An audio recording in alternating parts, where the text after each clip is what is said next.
Okay, all right. So, you guys heard about idols yesterday. Obviously, we did not get through the whole PowerPoint. We didn't discuss the position of the censor. I trust that you read about it in Akaramani, or more specifically on the handout that discussed the elected offices and the appointed offices, technically outside the cursus honorum. The censor, the position of censor, you guys know, was two guys. Hopefully you know that. And they were elected every 5 years to revise the list of citizens. They had 18-month terms, because it took that long to go through all the recently updated public records to bring in citizens for whom records were incomplete, or about whom allegations had been made, so that the censors could judge and examine and evaluate whether a person was still fit to be a citizen, and if so, to what social class they should belong. So they would evaluate a citizen's ancestry. Okay. So Owen, are you truly who you say you are, or are you the, don't take this the wrong way, I don't mean to pick on you, and please forgive my language, are you the bastard son of your father and a slave girl, rather than the product of a marriage between your father and your mother? Okay. Okay. Well, they would bring in people who might have testimony about the conditions under which, never mind. Okay. Social class, they would do an evaluation. Do you, Owen, still own enough property to belong to the equestrian class, or to maintain your position in the senatorial class? Finally, moral fitness. Okay. Are you the kind of person who knocks things off my desk? Okay.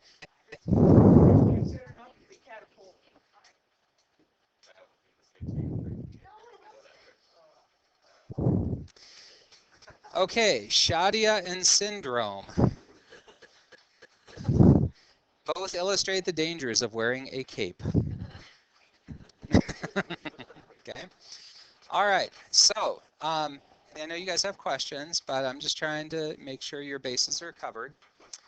They would also evaluate, are you, Jake Pott, okay, the kind of person who commits moral outrages against Roman citizens and then pays them off, bribes them into silence?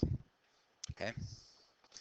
Or, okay, are you the kind of person who would, never mind, we don't want to go into the various moral outrages. Okay. Dictator? Okay. Any questions about the dictator? About the magister equitum, his subordinate? Okay.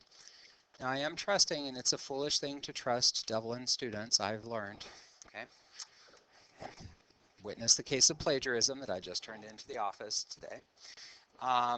That I trusted that you guys consulted the PowerPoint, which was online, made available, and that you know that the second in command of the dictator was called the Magister Equitum, the master of the horsemen, and he was in charge of the cavalry in times of military warfare, while the dictator would take command of the infantry. However, in times of political crisis, he would be just essentially the right-hand man of the dictator.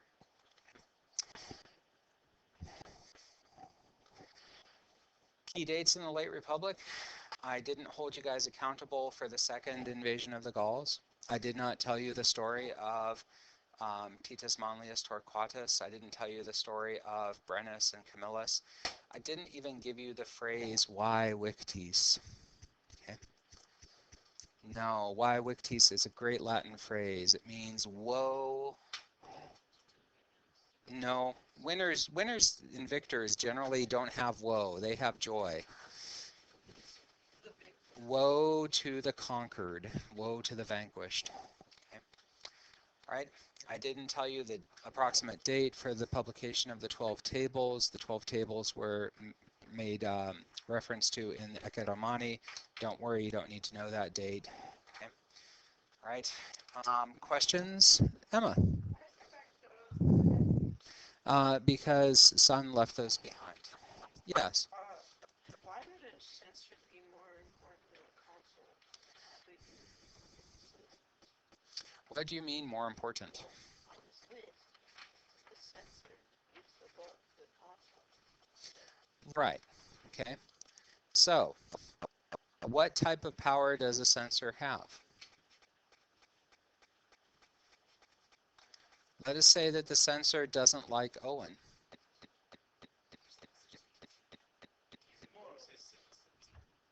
Okay? Prove to me that you are your father's child and your mother's child. I want genetic evidence in the year 70 BC. Okay? I have witnesses lined up to testify about the moral outrages that you commit daily in the 8th grade hallway. Okay? And your property? Ooh, let's see. This deed has a bunch of erasures and scribbles on it. I don't think you own as much property as you think you do.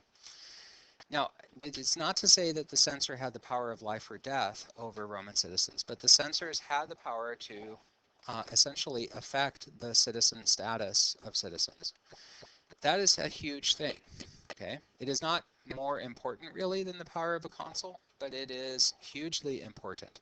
And so in the intervals, sorry, not in the intervals, but after the interval when there was no censor, okay, the Romans chose 2 new censors, and by the way, these people were appointed by the Senate. They weren't elected in any of the assemblies, to revise the list of citizens, and only people who had proved themselves not only capable and careful and efficient, but also truthful and honest and above partisan politics should be elected censors.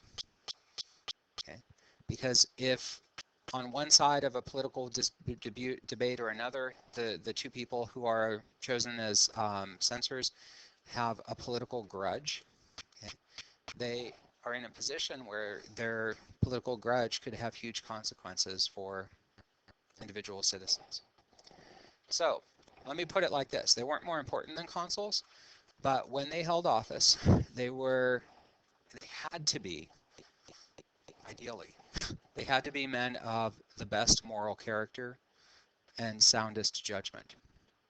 Okay, so they'd know whether to believe Joey and JB and Jake and Bryce about all your moral outrages or not.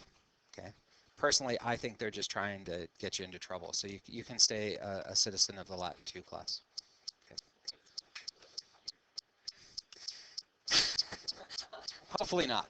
All right, can we move forward? Do you guys have other questions prior to the test? I want to leave you as much time as possible for the test. Okay. Okay. All right. So now would be a good time to